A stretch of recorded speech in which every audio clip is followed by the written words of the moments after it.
Come on அக்கா. இன்னைக்கு இருக்க ஃபாஸ்ட் வேர்ல்டில் மார்னிங் பிரேக்ஃபாஸ்ட் லஞ்சு இதுக்கெல்லாம் வந்து டெய்லி என்னென்ன ரெசிபிஸ் பண்ணணும் அப்படின்றது வந்து ஒரு பெரிய டாஸ்காக இருக்குது. ஸோ பிரேக்ஃபாஸ்ட்டுக்கும் லஞ்சுக்கும் சாப்பிட்ற மாதிரி ஒரு ஈஸியான ரெசிபி எப்படி பண்ணுறதுன்னு சொல்லுங்கள். கண்டிப்பாக கோவக்காய் துவையலும் கத்திரிக்காய் துவையல் அது பிரேக்ஃபாஸ்ட்லேயும் சாப்பிட்லாம், லஞ்சுலேயும் நல்லெண்ணெய் ஊற்றி நெய் ஊற்றி சாப்பிட்லாம். நல்ல ஸ்பைசியான துவையல்.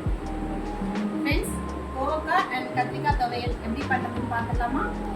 அக்கா, இந்த டிஷ் பண்ணுறதுக்கு என்ன இன்க்ரீடியன்ஸ் வேணும்னு பார்த்துடலாமா? கண்டிப்பாக 200 கிராம் வந்து கோவக்காய், 4-5 பச்சை மிளகா, 2 தக்காளி, கொஞ்சம் அளவு ஒரு 5-6 பூண்டு, ஜீரகம், கொஞ்சம் புளி, அப்புறமா தேவையான அளவு உப்பு, வறுக்கிறதுக்கு எண்ணெய். கொஞ்சமாக எண்ணெய் ஊற்றிக்கணும். அதுக்கப்புறம் கோவக்காய் போட்டுக்கணும்.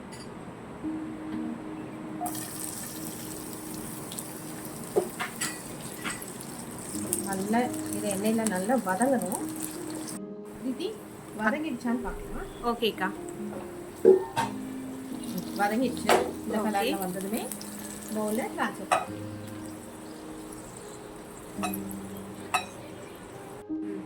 அதை எடுத்துட்டு பச்சை மிளகாய் போட்டுக்கலாம்.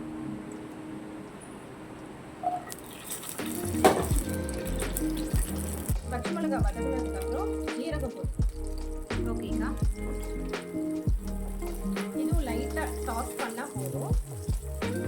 ஓகே. அதுக்கப்புறம் தக்காளி போட்டுக்கணும். ஓகே, தக்காளி போட்டு ஒரு லைட்டாக வதக்கிட்டு ஓகே மூடி ஒரு 5 மினிட்ஸ் அப்படியே சிம்மில் வச்சுக்கணும். ஓகேக்கா.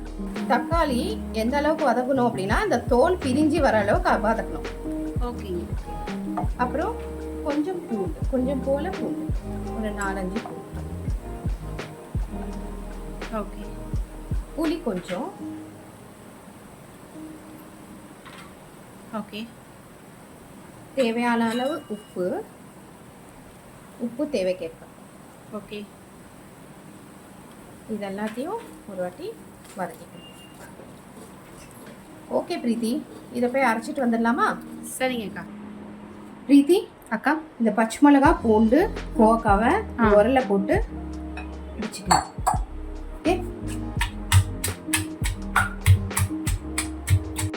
பிரீத்தி, அதை இடிச்சுக்கிட்டு ஓகே தக்காளியும் போட்டுட்டு ஓகே எல்லாமே சேர்த்து நல்லா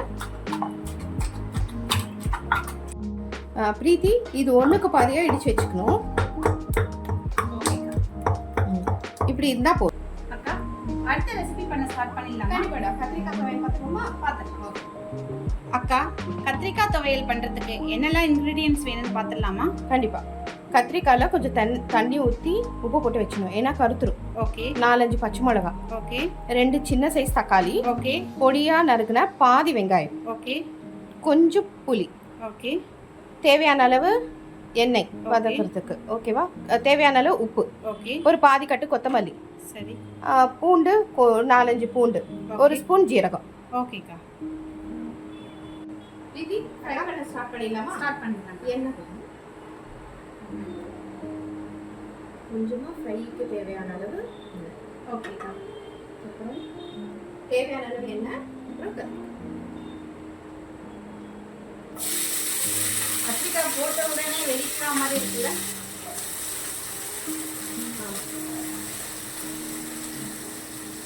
இதை லைட்டாக வதக்கிட்டு மூடி வச்சுக்கலாமாக்கா? பச்சை மிளகாவும் கொடுத்துரு, அதுவும் சேர்த்து வதக்கிட்டு அதுக்கப்புறமா மூடி வச்சுரு. ஓகே.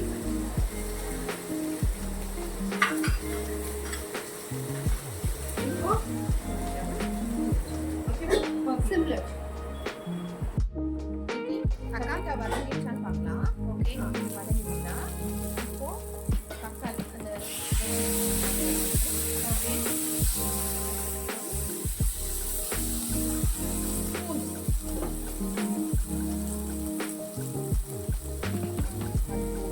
ஓகே. இது இந்த தக்காளி வதங்கட்டோட. சரிங்கக்கா. நல்லா வதங்கிடுச்சு பிரீத்தி. ஓகேக்கா. கொஞ்சோண்டு புளி, கொஞ்சம் ஜீரகம், போட்டுட்டு உப்பு கொடுறேன். ஆ இந்தாங்க. தேவையான அளவு கொத்தமல்லி. இந்த பாதி கொத்தமல்லியும் போட்டுக்கணும். போட்டுட்டு ரொம்ப நேரம் வதக்கக்கூடாதுடா. இது வந்து லைட்டாக வதங்கினா போதும். தீதி அக்கா இதை அரைச்சிப்போமா? ஓகேக்கா.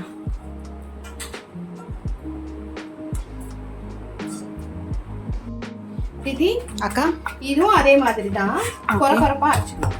ஓகே அக்கா, எனக்கு ஒரு டவுட்டு. மிக்சியில் அரைக்காம எதுக்காக நீங்கள் இதில் அரைக்கிறீங்க? இதில் அரைச்சா அதோட டேஸ்ட்டே வேற லெவல். ஓகே ஓகேக்கா. திதி இதில் கொஞ்சம் எண்ணெய் ஊற்றிக்கிட்டு ஓகே தாளிச்சுக்கணும். ஓகேக்கா. தாளிக்கிறதுக்கு தேவையான பொருள் வந்துட்டு கடுகு, ஓகே உளுந்து, அப்புறம் ஜீரகம் கொஞ்சம். ஓகே அது நல்லா கலர் வந்ததுக்கப்புறமா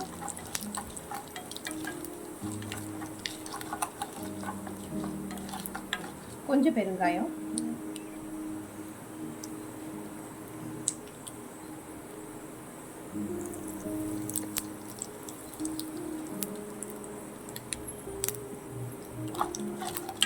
நல்லா ப்ரௌன் கலர் வரணும். வந்ததுக்கப்புறமா கருவேப்பிலை.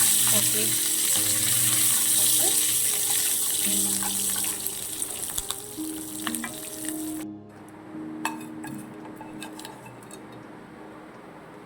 திதி தாளிச்சதை இதில் போட்டுக்கலாம். வதக்கி தாளிச்சது.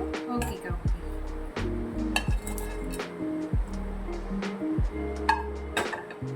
அவ்வளோதான்டா. திதி அக்கா 2 தொகையில் ரெடி ஆயிடுச்சு. இப்போ டேஸ்ட் பார்த்து சொல்லிடு. கண்டிப்பாக்கா.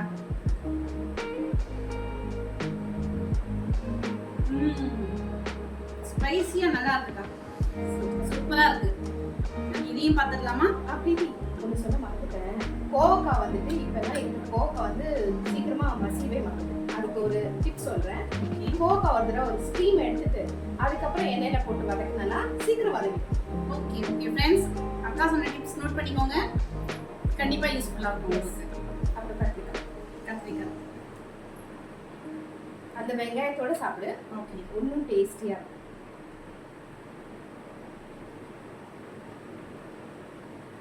வெங்காயத்தோட ஃப்ளேவர், பச்சடியோட ஃப்ளேவர் எல்லாம் சேர்ந்து சூப்பராக வந்திருக்கு ஃப்ரெண்ட்ஸ். நீங்கள் வீட்டில் கண்டிப்பாக ட்ரை பண்ணுங்கள். ட்ரை பண்ணிவிட்டு உங்களோட ஃபீட்பேக் என்னன்றது கமெண்ட்டில் சொல்லுங்கள். அக்கா, நான் கேட்ட மாதிரி பிரேக்ஃபாஸ்ட் அண்ட் லஞ்சுக்கு ஏற்ற மாதிரி ஒரு நல்ல ரெசிபி கொடுத்துருக்கீங்க. Thank you so much friends. அக்கா பண்ண இந்த 2 டிஷ்ஷஸும் வீட்டில் கண்டிப்பாக ட்ரை பண்ணுங்கள். உங்கள் எல்லாருக்கும் கண்டிப்பாக பிடிக்கும். உங்கள் ஃபீட்பேக் என்னன்றது கமெண்ட்டில் சொல்லுங்கள். லைக் பண்ணுங்க, ஷேர் பண்ணுங்க, கமெண்ட் பண்ணுங்க, சப்ஸ்கிரைப் பண்ணுங்க. Love you all.